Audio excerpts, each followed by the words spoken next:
बिस्मिल्लाहिर्रहमानिर्रहीम। अस्सलाम वालेकुम नाजरीन, मैं हूं रफ़ीक आवान। हाज़िर खिदमत तो एक नए प्रोग्राम के साथ आज हम बात करेंगे जनाब फिरदौस जमाल साहब के बारे में। हमारे एक हीरो, हमारे एक बहुत ही ज़बरदस्त इंसान, हमारा जो बचपन गुजरा है वो उनके ड्रामे देख के गुजरा है। स्पेशली फिरदौस जमाल साहब, तौकीर नासिर साहब, वसीम अब्बास साहब, उसके बाद जनाब जमील फ़खरी साहब होते थे।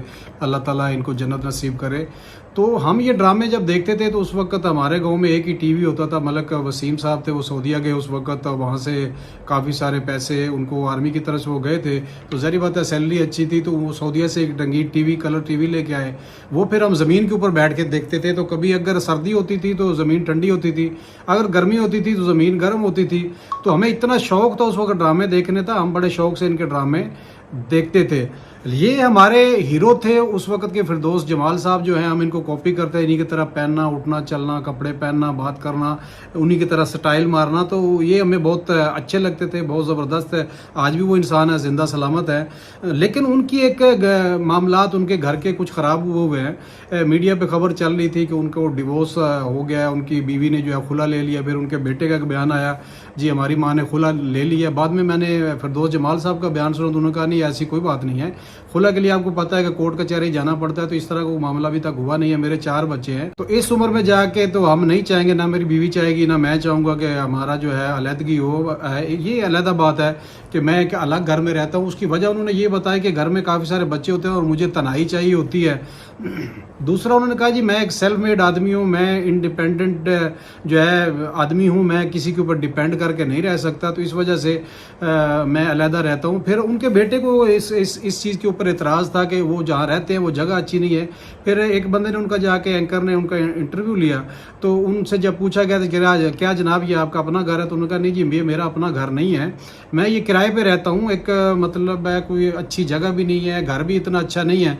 तो उन्होंने कहा जी मैं खुश हूँ इसमें। फिर वो वसी शाह के प्रोग्राम में गए और वसी शाह के प्रोग्राम में वसी शाह ने जब उनसे पूछा कि जनाब आप अपनी बीवी के साथ, आप बीवी के बारे में क्या बताएंगे, तो उन्होंने कहा जी मेरी शादी जो है, हम पठान लोग हैं, उस वक्त मेरे वालिदैन नहीं चाहते थे कि मैं शोबस की दुनिया में जो है शादी करूं। शोबस की दुनिया को उस वक्त उस अच्छी निगाह से नहीं देखा जाता, और स्पेशली लड़कियों के बारे में ये कहा जाता था कोई अच्छे जो है लड़की मिलना बहुत ही मुश्किल है शोबस में। तो इस वजह से मैंने अपने वालिदैन की वजह से शादी कर ली, और ऐसी जगह शादी की जो मैं पसंद नहीं करता था। साथ ही उन्होंने ये भी कहा कि मैंने अपनी बीवी को देखा नहीं, जिस दिन मेरी शादी हुई तो उसी दिन ही मैंने अपनी बीवी को देखा। तो उन्होंने वसी शाह ने कहा कि आपको फिर कोई है इस किस्म का आप पछतावा है कि आप माजरत कर लें या आप इस मामले को रफा दफा करें।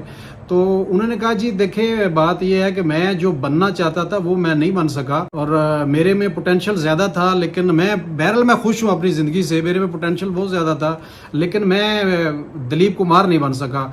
अब दिलीप कुमार जो है उसके पास एक, आपको पता है कि उनकी इकानमी बड़ी है, उनका मुल्क बड़ा है, उनकी आबादी ज़्यादा है, वसाइल ज़्यादा है, तो जिसकी वजह से फिरदौस जमाल साहब में भी कोई कम नहीं थे, अदाकारी में कम नहीं थे, उसमें सलाहियतों में कमी, कोई किसी किस्म की कमी नहीं थी उनमें। लेकिन बात यह है कि हमारे ज़िया-उल हक साहब जो है उन्होंने फिल्म इंडस्ट्री का बेड़ा गर्क कर दिया उस वक्त।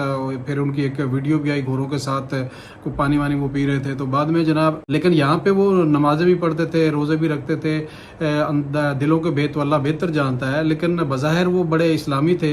लेकिन इस वक्त आज आप देख लें कि आपका कोई कंट्रोल नहीं है, मीडिया के ऊपर कंट्रोल नहीं है, किसी चीज़ के ऊपर आपका कंट्रोल नहीं है। हर बंदे के हाथ में मोबाइल है। जब नए नए आपको पता टीवी आए थे तो उस वक्त बहुत सारे मौलवियों ने फतवे लगाए थे, तस्वीर खिंचवाने पे फतवे लगाए थे। तो आज मौलवी हज़रात जो है उनके अपने टीवी चैनल है, सबसे आगे आगे वो बैठे थे, बल्कि साथ एक आधा कैमरामैन भी हर वक्त इन्होंने रखा होता है। वो कोई छोटे से लेके बड़े आलम तक जितने भी मौलवी आप देख लें, सबसे ज़्यादा अगर प्रोजेक्शन वो ज़ाती प्रोजेक्शन करते हैं तो ये मौलवी हज़रात करते हैं।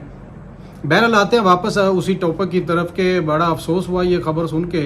और इस उम्र में जाके 70 साल की उम्र में जाके हम जिनको हीरो समझते थे, हम समझते थे कि ये बहुत ही खुशहाल लोग हैं, ये बहुत ही ज़बरदस्त लोग हैं और इनकी लाइफ बहुत ही प्यारी और बहुत ज़बरदस्त लाइफ होगी।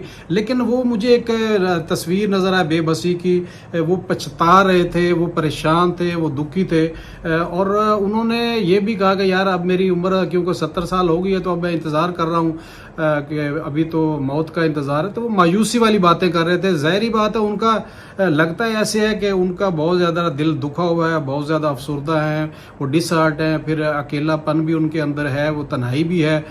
فیملی سے ہو سکتا ہے ان کو کوئی اس طرح کی سپورٹ نہ ملی ہو، لیکن جب ان کے بیٹے کا انٹرویو میں نے سنا تو انہوں نے کہا جی ہمارے والد کو جب کینسر ہوا تو ہم نے بہت سارے پیسے خرچ کیے. بیٹوں کو خرچ کرنے چاہیے، بیٹے ہی خرچ نہیں کریں گے تو پھر اور کون خرچ کرے گا. اور اولاد ہوتی اسی لیے ان کی 2 بیٹیاں 2 بیٹے ان کے. بہرحال جی فردوس جمال صاحب جو ہیں وہ بہت ہی دکھی ہیں، بہت ہی ڈس ہارٹ ہیں، اور ہمیں دعا کرنی چاہیے کہ اللہ تعالیٰ جو ہے ان کا جو گھر ہے وہ بسا رہے، اسی طرح یہ ہنستے رہے، مسکراتے رہے، اور اسی طرح لوگوں کے چہروں کے اوپر. باہر کے جو معاملات ہیں وہ بندہ بڑی دلیری کے ساتھ ان کو حل کر لیتا ہے، لیکن گھر کے جو معاملات ہیں ان کو حل کرنا بہت ہی مشکل ہے. Thank you.